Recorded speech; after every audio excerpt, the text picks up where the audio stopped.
not only do I host a podcast show, but I own a lawn care business, and I'm also a full-time recruiter at a mechanical company. And I've been hiring welders like crazy, 6G welders, TIG welders, MIG welders. You know, we don't do any structural stuff, but a lot of like duct work, stainless steel, and that sort of stuff.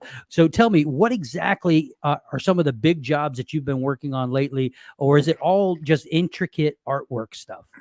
No, my biggest job lately is a 57 Chevy Bel Air that I'm actually restoring. Hell yeah. It's so we got the car and it was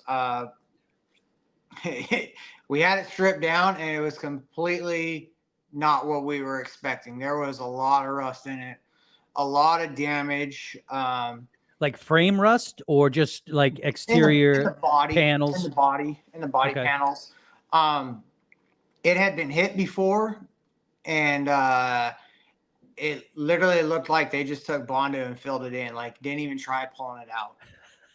So They didn't even call the PDR guy? no, it was pretty bad. But the big thing was